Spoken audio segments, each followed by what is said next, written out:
From the Lower Colorado River Authority, this is Wavelength. The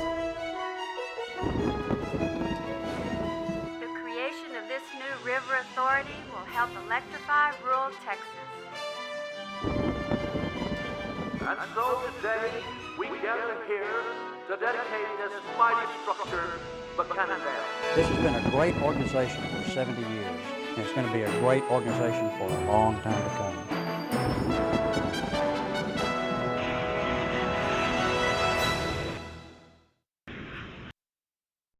Hi everyone, and welcome to the February 2006 edition of Wavelength.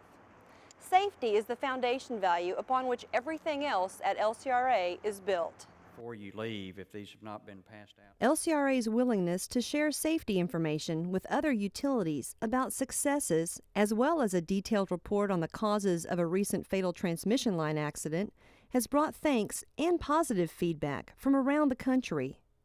I'm going to take you through a sequence of events that started out on a Monday, really good, and got really bad about 3 o'clock in the afternoon on a Thursday. All in favor say aye. Aye. Any opposed?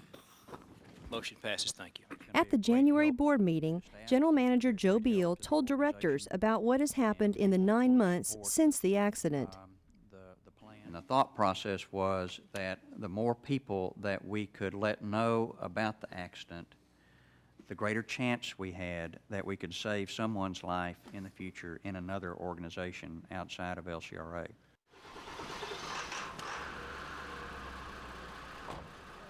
Everett Tawney is a senior safety specialist with Seattle City Light, which provides electric utility services to the city of Seattle and surrounding communities. He recently spent 3 days at LCRA visiting with safety personnel, managers, and employees to see what makes the culture of safety here at LCRA work. I want to take back with me how you've developed that philosophy, that family atmosphere, and that safety culture where everyone is involved and feels that they can either add or enhance the safety program.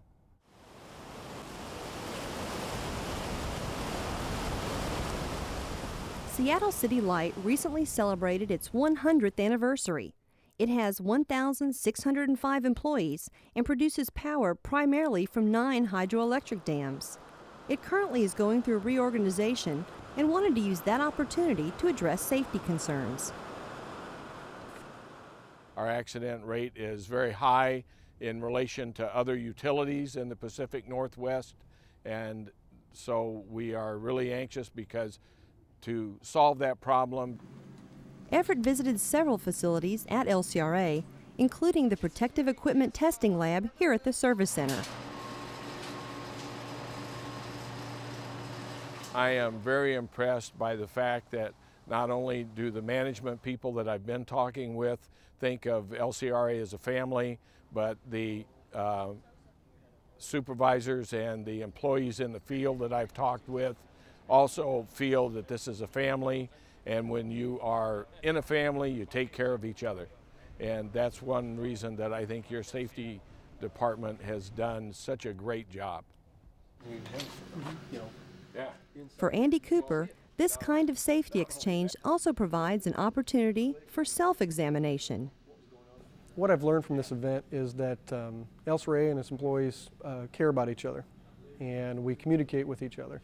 And it's enlightening to find out that there are some organizations out there that don't do that, frankly. And that makes it difficult when you can't communicate effectively.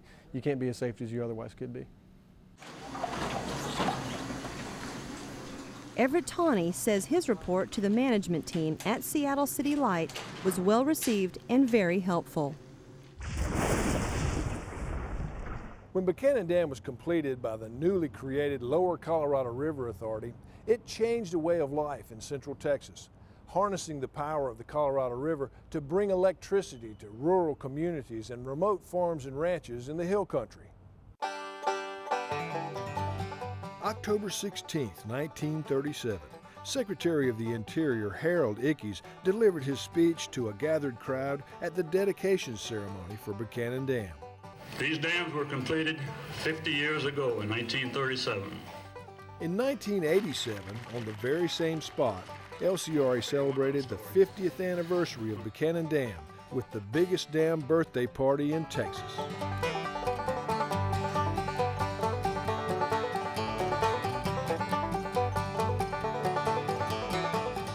A crowd of over 5,000 enjoyed a day filled with live music, food, and unusual entertainment, including a precision ski show, aerobatics exhibition, and a water skiing dog. Well, hello, Hannah. This group of special guests were dubbed the Golden Crew because they all worked on the construction of Buchanan Dam 50 years earlier. Here's a pink slip that was us presented at the time that they terminated my employment here. And I will add this, that when I did go to work here, I was as happy as a person could be because this was my first paying job of my lifetime. Another highlight of the celebration was the grand opening of the Buchanan Dam Museum and Visitor Center. In 1995, the museum moved to the brand new Dam and Hydro Operations Building and featured new and improved exhibits and photo displays.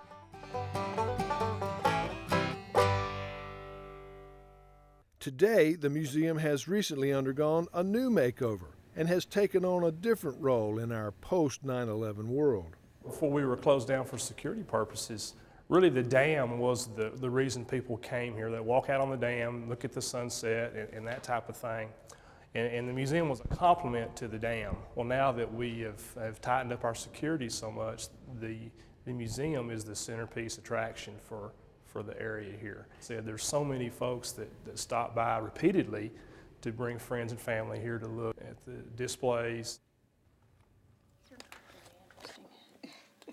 Melinda Curley's team here at Corporate Archives searched through hundreds of photographs to help designers and writers from corporate communications create an exhibit that shows the visitor not just the Buchanan Dam history, but also tells the broader LCRA story.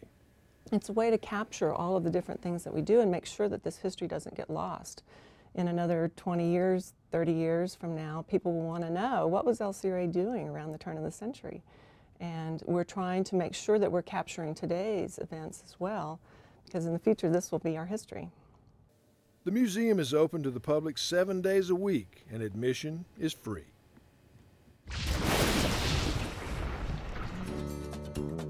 This month on Board Profile, meet VR Skipper Wallace of Lampasas. Skipper Wallace was appointed to the LCRA Board of Directors by Governor Rick Perry in 2005. Skipper comes from a very diverse business background, having served as city manager in 4 different communities, later becoming a restaurant owner, real estate broker, and rancher. That includes a time when Skipper and his wife Marcia raised emus here at their home just outside of Lampasas. These days, they just keep a few of the big birds as pets to entertain grandchildren. Marcia says her husband has been very involved with learning the LCRA business this past year. Well, he spends a lot more time at it than I think that he thought he would, but he enjoys it.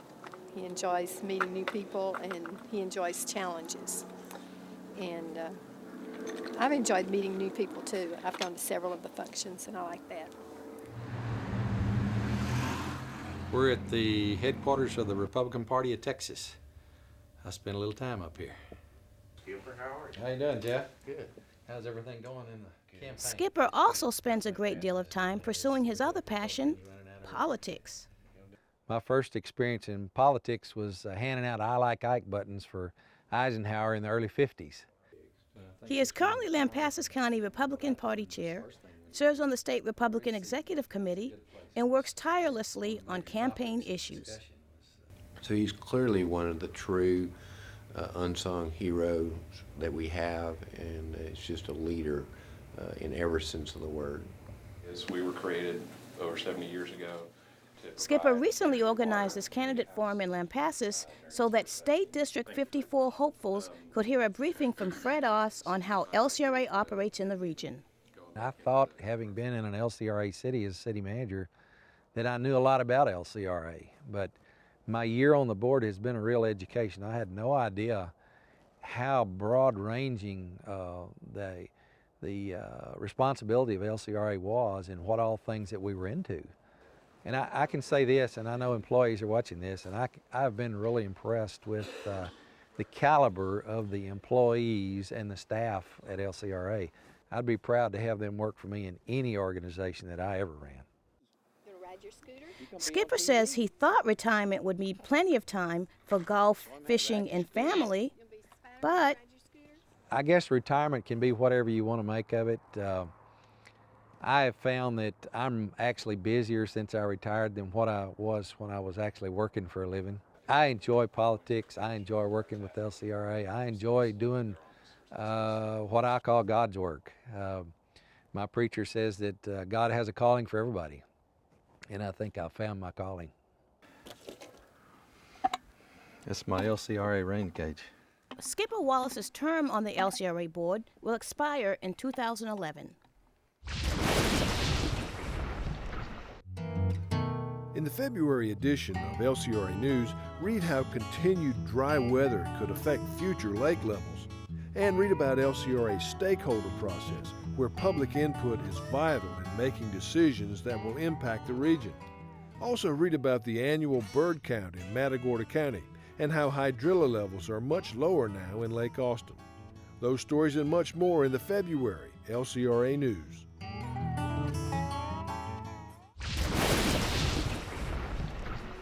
When the very first board of directors wrote down their design ideas for the LCRA seal, they very clearly indicated reforestation and soil conservation as key goals for the organization. Today, LCRA has formed partnerships with local soil and water conservation districts, the Natural Resources Conservation Service, and area landowners to help prevent soil erosion caused by stormwater runoff. Harris Caffey and his wife Linda bought this 370-acre Burnett County ranch in 2005. The property has about 1 mile of frontage on the upper end of Lake Travis. See the Colorado River, the way it runs around the property here, and the Max Starkey Dam would be right in here. Caffey is participating in LCRA's Creekside Conservation Program, which started back in 1990 and recently received a $500,000 grant from the State Soil and Water Conservation Board and the U.S. Environmental Protection Agency. I've just fallen in love, we both have, with this hill country, and we just feel so fortunate and so grateful that we were able to find a place like this. We're looking forward to enjoying it and do what we can to improve it for the next generation. In order to kill these mesquite trees, you got to get these taproots out. LCRA's Bobby Humphrey helped Harris develop a detailed conservation plan for his property. They will selectively remove brush, primarily cedar and mesquite, leaving natural corridors as wildlife habitat. There's management of wildlife, management of agriculture, cattle grazing, aesthetics, just enjoying it, being out here, that all work together. It's all symbiotic. It's all hand in hand. And Harris gets that. And we try to preach that message to everybody.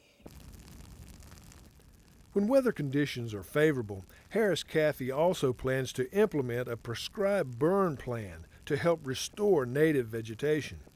When we have a good vegetative cover here, it'll act as a good filtration system. So when what water does eventually run off in terms of big rains, will have very little sediment in it, so the water going back into the rivers and the lakes will be a much cleaner water and depositing less sediments in the bottoms of the lakes.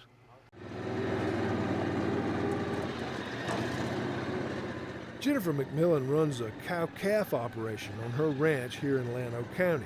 It was something I always wanted to do and never had an opportunity to do it. So when I came to Llano, I just decided I'd give it a try. She cultivates about 70 acres of coastal hay each year to provide feed for her cattle. She'll eat out here. Jennifer is participating in the Creekside program to help with brush management and for assistance with constructing cross fences. And the cross fences are just a tool to let the producer rotate his cattle through, lets the pasture rest, the grass regrow, and hopefully we're getting deeper roots and they're improving in the kind of grasses that are out here in time. Jennifer says this partnership has worked well for her and many of her neighbors. I think it takes everyone doing their part, and yeah, I'm a small guy, but if I do my part and the next guy does their part, then maybe we'll make a difference. I'm very proud of what we've done here.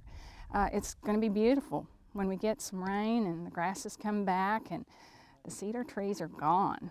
It's going to be beautiful.